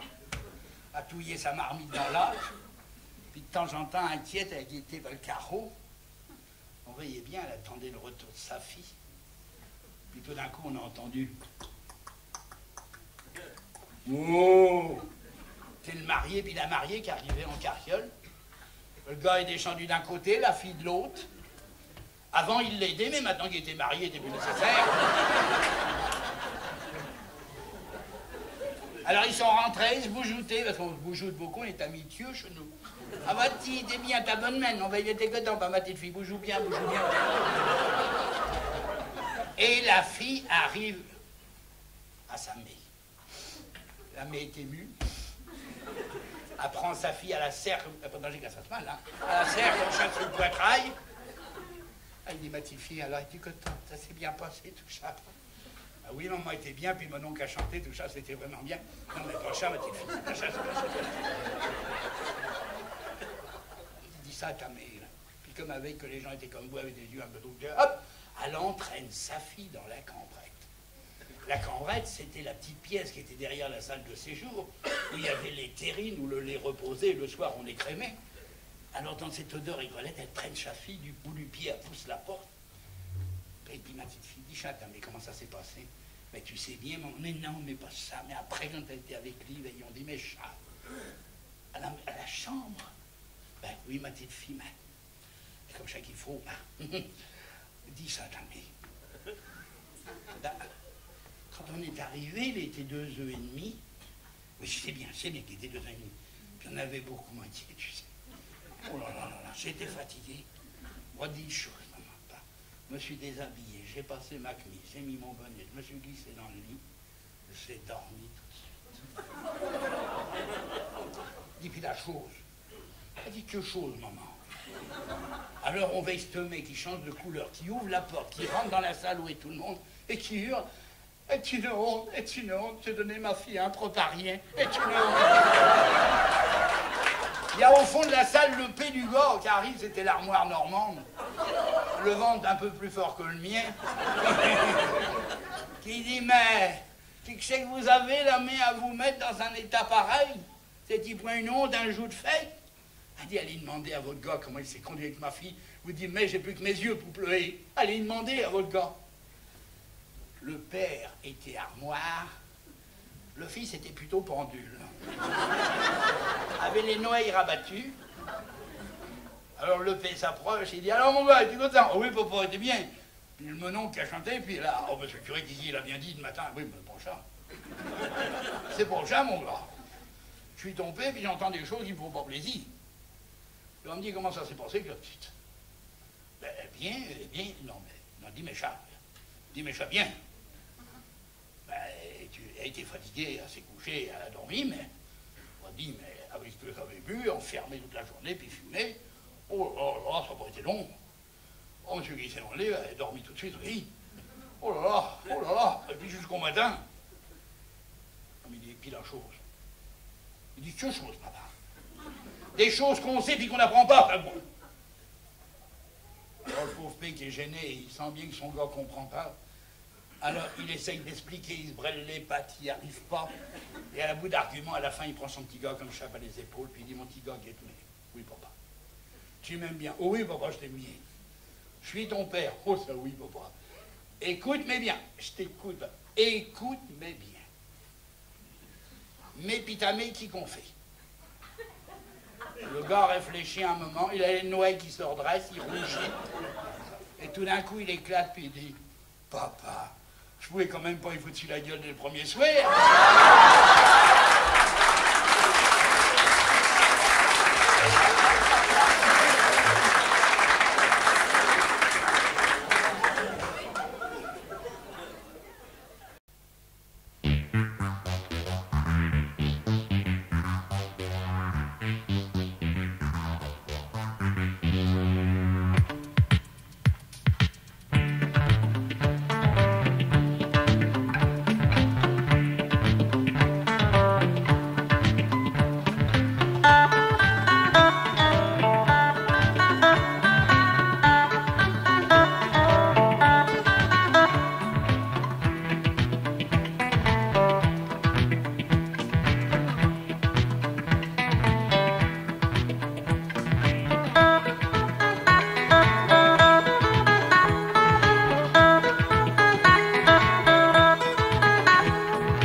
Il y avait dans nos campagnes, il y avait des missions paroissiales et on faisait venir ce jour-là 3 missionnaires, des Rédemptoristes ou des Pères de la Délivrance, des Montfortins. Le curé était plus maître Chely, ça ne faisait pas toujours plaisir. Mais pendant 3 semaines, ça y allait. Alors tout le monde venait, tous les soirs il y avait fête, des bougies, du chat, des processions. Les gens étaient contents. Et la dernière semaine, c'était la semaine du grand retour. Alors, le prédicateur qui menait la mission montait en chair et solennellement annonçait que ça allait être la semaine du grand retour et que lundi confesserait les dames, mardi les jeunes filles, mercredi les enfants, jeudi les jeunes gens. Et je précise, écoutez bien, vendredi 5h30, les hommes. La messe finie, tout le monde se retrouve au café, on touille les dominos. Alors il dit, qui c'est que tu fais tes vendredis? Ah bah il dit, puis tout le monde y va, je vais pas. L'église est bourrée, tout le monde alors, mais comme il y avait les 3 missionnaires plus le curé, ça allait vite. L'église se vide. Alors le curé plus 2 missionnaires vont au presbytère préparer le frichti, pendant que le dernier missionnaire reste à son confessionnal en disant, s'il y a par hasard un retardataire, eh bien je serai là. Il y a un moment qu'il dit son bréviaire, il entend la porte, la cloche qui tourne, la porte qui grince, et puis des pas dans l'allée centrale, mais quelqu'un qui trottine et qui bougonne. C'était un petit vieux, 80 ans au moins, qui dit « La pudoterie, tu es qui est pour là, il a l'habitude, oh là là, oh comment je vais en faire, moi? Comment je vais en faire ?» Puis il dit à Michel l'air, on va y aller, il y a la grille, il va pas me moitié. Alors il va vers le confessionnal. Alors ça, il faut savoir, c'est qu'un cauchois ne s'agenouille pas dans un confessionnal, il tombe dedans. Il y a la masse d'un coup, ça s'arrête au coude, et du bout du genou, il cherche le petit banc. Le missionnaire qui sent la souris prise, finit son psaume, Gloria Patri, pose son bréviaire, met son étole, se lève, ouvre le confessionnal, tire la porte, et il ouvre le guichet. Quand on ouvre le guichet dans un confessionnal cauchois, qu'est-ce qu'on voit quand on confesse un homme? La cravate. Parce qu'il se tient bien droit comme ça pour pas qu'on le reconnaisse.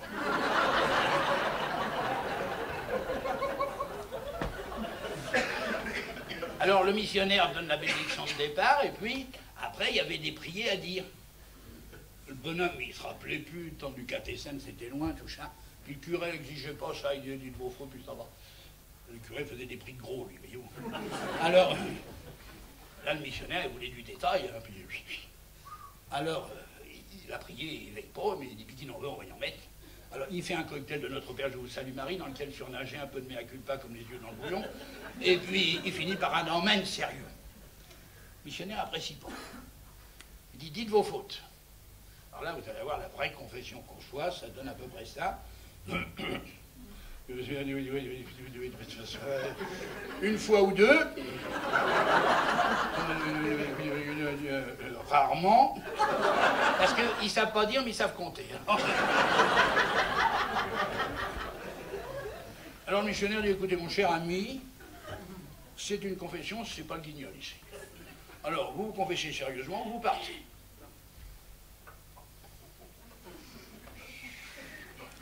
80 ans, il dit, on veut, on va y en donner.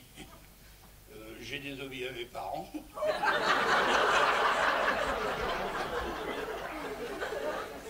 J'ai peut-être mangé un petit bout de viande le vendredi, mais c'était de la viande perdue, vous avez dit.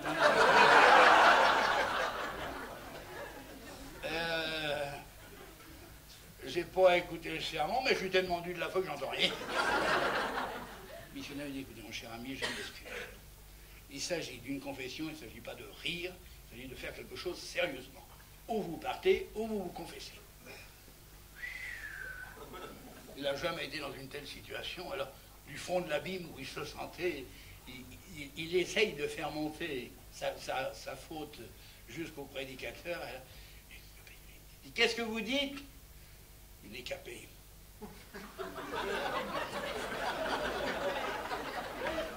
Qui c'est que ça, une écapée? Vous pouvez pas parler français comme tout le monde?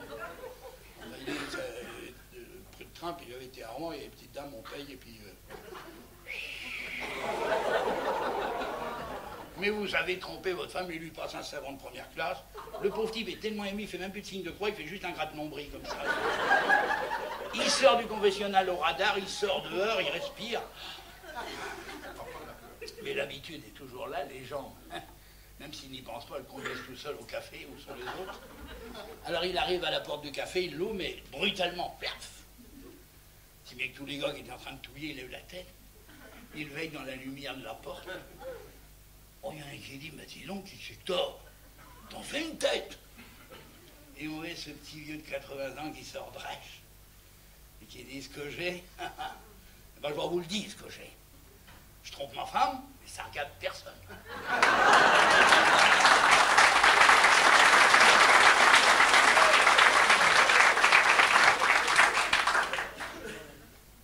Autrefois, avant-guerre même, on peut dire qu'il n'y avait pas de banlieue aux villes, ou presque pas. Dès qu'on sortait de la ville, on était en campagne, il y avait l'herbe, il y avait les vaches. Si bien que les fermiers qui habitaient tout près des villes descendaient en ville pour vendre leurs produits, comme ils le font sur le marché, dans nos campagnes. Et celui-là, il habitait Octeville, au-dessus du Havre. Il attelait le matin de bonne heure, c'était la femme qui chargeait, parce que lui, il avait déjà conduit la carriole quand même pour aller de charger. Et puis il descendait au rythme du cheval, jusqu'en ville. Il arrivait près de l'église Notre-Dame, la nouvelle cathédrale du Havre. Il s'installait là, il mettait un poids de 20 kilos en fond sur le bord du trottoir. Dans l'anneau, il passait la montre du cheval. Et puis il rentrait au café. Il met un petit sou. lui servait un café, une goutte. Il buvait ça doucement, et au bout d'un moment, il sortait. Mais dehors, il était tout près des bassins, ça. Il fait frais. Il commençait à grémir, alors il rentrait, puis il remettait mes chats. Alors il reprenait un café, une goutte. Puis quand il sortait, le chaland arrivait, alors les clients, ils disaient, tiens, où là, où? Ben oui, je n'ai acheté mon bord. Ben, il dit, vous n'avez pas acheté ça comme ça, mais il on vient prendre quelque chose. Il rentrait à nouveau, puis il reprenait un café, une goutte. Seulement, il reprenait café, goutte, café, goutte, café, goutte, jusqu'à 2 heures de l'après-midi. Si bien que quand il remontait dans sa carriole, c'était le joie qui conduisait. Mais seulement les chevaux, c'est comme les gens, vous savez, il y en a qui ont de la piété, puis il y en a qui n'en ont pas. Ce cheval-là avait beaucoup de piété. Dès qu'il y avait un café, il s'arrêtait. Alors le bonhomme descendait de lui-même, comme ça, il se laissait tomber sur le trottoir, rentrer au café. On avait tellement l'habitude de le voir, on le servait. Il laissait tomber sa monnaie, puis il repartait. Seulement quand il arrivait à la ferme, généralement, la femme l'attendait. Pas avec le rouleau à pâtisserie, il n'y en a pas chez nous en campagne, mais avec la brosse à pavé. Pas ce jour-là. Ce jour-là, elle est arrivée, elle s'était habillée, elle avait mis son petit bonnet blanc, bien, propette. Elle dit, quand il est descendu, enfin quand il est tombé de doigt dessus, elle a dit, t'as l'air fatigué, mon homme. Il n'a pas répondu. Vite, j'ai préparé quelque chose, ça va te faire du bien. Il est rentré, il est tombé sur sa chaise, bien assis. Il y avait une grande assiette. Elle a pris dans la soupière une soupe épaisse, elle accrocha, vous savez, où la cuillère tient debout. Ça vous cale, ça. Alors il a regardé ça, mais pas comme on avale chez nous. Comme ça, on aspire fort, voyez-vous, comme ça. Et puis, elle lui en a resservi une deuxième fois. Il a continué.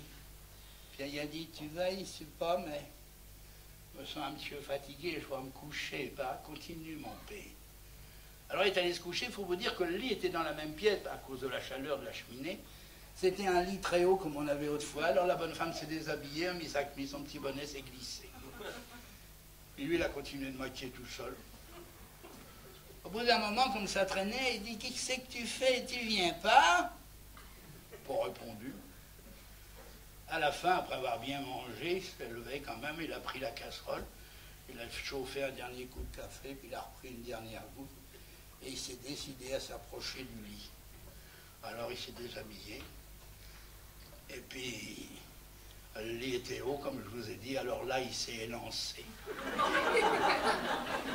Dans l'état où il était, oh il est parti, il a passé pas-dessus, sa bonne femme est tombée dans la ruelle. Alors, enfoncé dans la ruelle, il s'est redressé difficilement, et sa tête est sortie comme celle d'un serpent d'un trou. Il s'est trouvé nez à nez avec la tête de sa femme qui était couchée, et la tête sur l'oreiller. La bonne femme a pouffé de rire, a pouffé de rire. Et elle a eu ce mot merveilleux, et a dit, c'est bien de thé, mon bonhomme, c'est bien de thé, hein. Si j'avais été un café, tu te serais arrêté.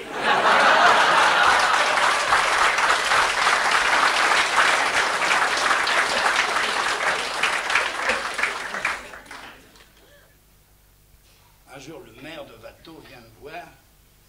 Il me dit, monsieur le curé, il y a trop d'enfants, il faut qu'on agrandisse l'école. Et pour agrandir l'école, il y a un problème, il faut du terrain, et on va être obligé de prendre sur la cour de récréation. Elle est déjà petite. Acceptez-vous qu'on prenne sur le presbytère? Moi, généreux, comme c'était pas à moi, je dis, vous pourrez toujours. Mais je dis, écoutez, je vais quand même demander l'avis de l'archevêché. Et je tombe sur un vicaire général, mauvais coucheur, qui me répond, il n'en est pas question. Alors je rapporte la lettre au maire, il est tout gêné.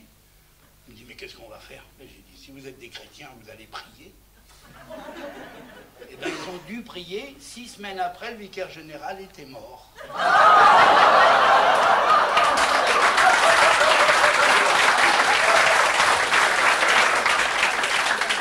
Vous voyez que le bon Dieu arrange bien les choses. Alors j'ai écrit au suivant, disant l'affaire était bien avancée, il n'y avait plus que votre signature. Alors le conseil municipal a dit, c'est pas dur, avec un curé comme ça, il faut faire quelque chose pour lui.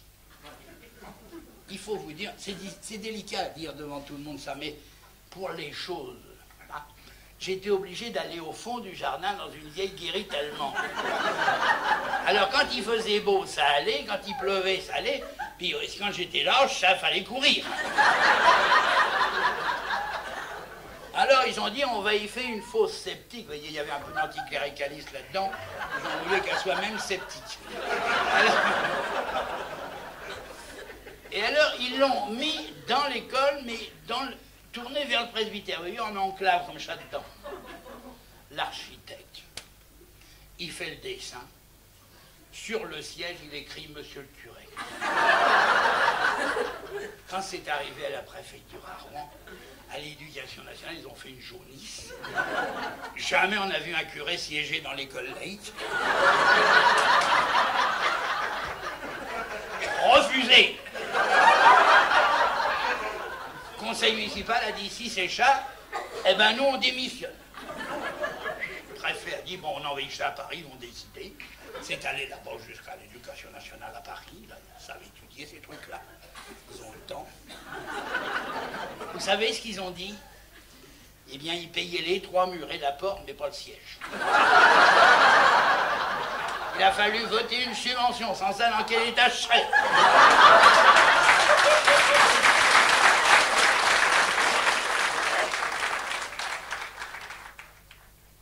L'instituteur du village, qui était en train de faire son jardin, il cultivait des fraises au bout de son jardin, c'était le mec qui fournissait les feuilles mortes pour le couvrir l'hiver, voyez-vous. Nous, il y avait toujours eu de l'amitié entre nous. Et puis, il voit un gars qui revenait de la caserne, un gars de chez nous, 22 ans. Il dit, dis donc, te voilà alors? Ben, il dit, oui, je suis rentré. Bah, vas-tu te décider à travailler? Enfin, t'as jamais rien foutu de ta vie. Vas-tu rester à la charge de tout le monde comme ça? Les instituteurs, vous savez, ils serraient la vis à cette époque-là. Ah, il dit, je vais travailler. Ah, tu as décidé alors? Ah oui, qui c'est que tu vas être? Je vais être douanier. Il dit, tu veux être douanier? Tu n'as pas de certificat d'études, tu sais pas lire, tu sais pas compter. Moi, il dit, je sais tout ça, la caserne, j'ai appris. L'instituteur méfiant, il dit 4 x 8. 4 x 8, 33. Ah, il dit, bonne chance, mon petit gars. Au moment des vacances, les instituteurs, ils n'ont qu'une fois des vacances, vous savez. Alors, au moment des vacances, il descend vers l'Italie, il arrive au tunnel du Mont Blanc, douanier français, paf, son gars. Il dit, c'était qui est là? Ben, il dit, mais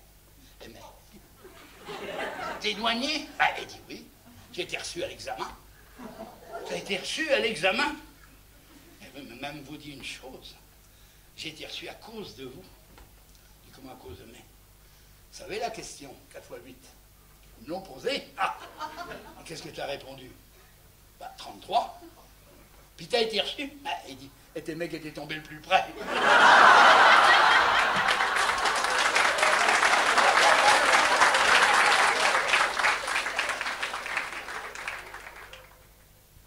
Dans nos fermes où il y avait beaucoup d'enfants, et même dans nos villages où il y avait beaucoup d'enfants, les femmes accouchaient à domicile, dans des conditions souvent douteuses d'ailleurs, et ces braves femmes, à la fin, ils ont été obligés d'aller à la maternité comme tout le monde.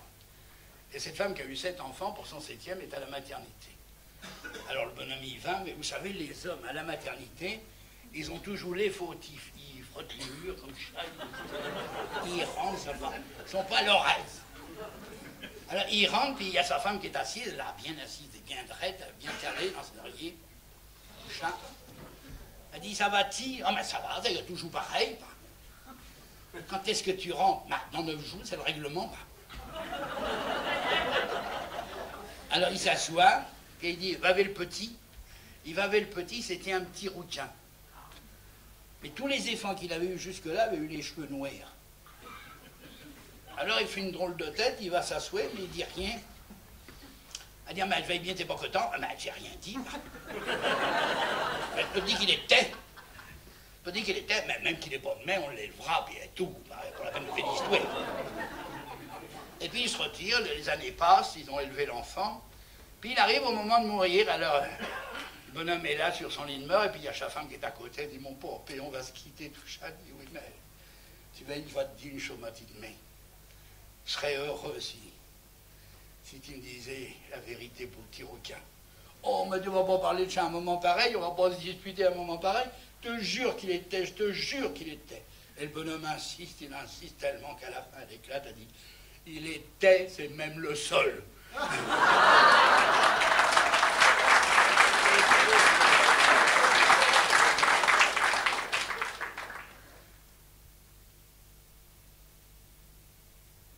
La fête est finie, le sein est muché, on est le soir, le vieux pépère et puis la mémé sont couchés, le nez au plafond.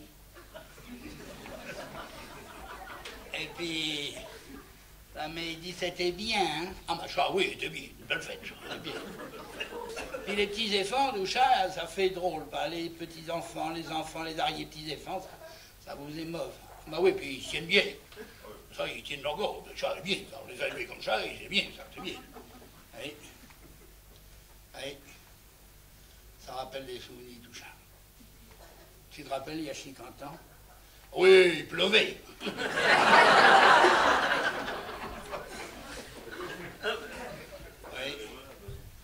Oui, il pleuvait.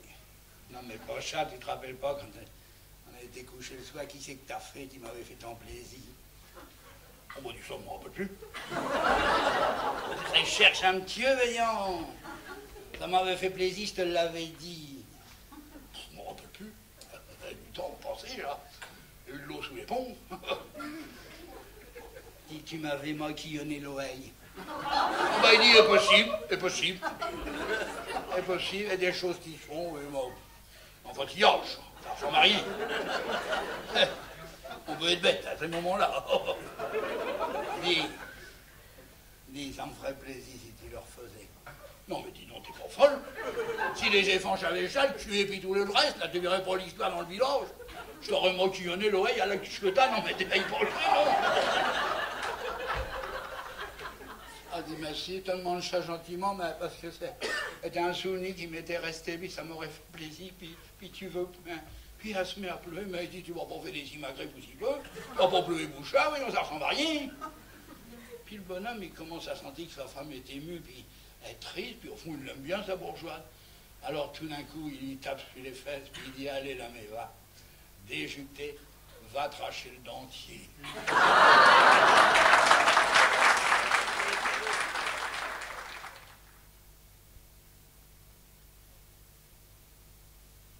Alors cette histoire, je vous le dirai honnêtement, c'est celle qui traduit le mieux l'esprit cauchois, sa verdeur, sa sensibilité retenue, et d'une certaine façon, c'est celle qui me touche le plus et qui m'a toujours le plus touché.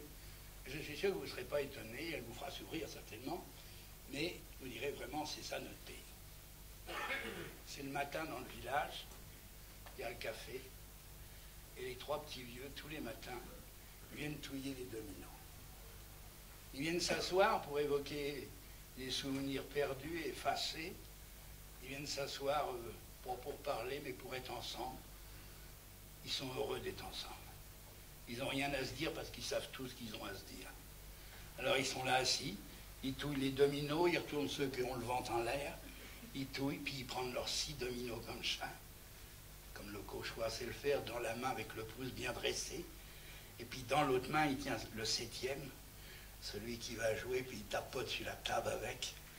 Ça énerve les autres. Il dit, le salaud, il a du jeu.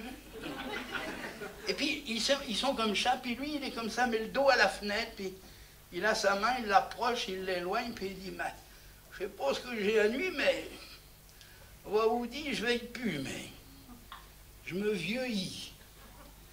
Si ça continue comme ça, eh bien, on va vous dire, il faut que je vais le ziotiste. Il y a l'autre qui est en face qui dit, mais tu veilles les yeux, ça va bien, et puis tous les Noëls. Quand tu causes comme ça, tu maquillonnes, tu es tête, tu es queue, puis tu fais de la bouillie, eh bien, je comprends pas ce que tu dis. Pas d'une chose, faut l'admettre, on se vieillit. Et le 3e, lui, il a posé brutalement, s'est claqué le double 6. Et au lieu de garder ses dominos dans la main comme les autres, il les rabat doucement devant lui, puis il s'accoude. Il leur dit, met les yeux, puis Les Noël, ça va bien. Oh, ça va bien. Même vous dit, ça va très bien. Et il y a des choses qu'on peut dire que quand on est tous les trois comme ça, parce qu'on se connaît, mais hier soir, j'étais couché avec la patronne, puis j'ai dit gentiment avant de dormir, va te faire une petite gâterie. Elle me répond, t'en as déjà fait une hier. C'est la mémoire qui fout le camp.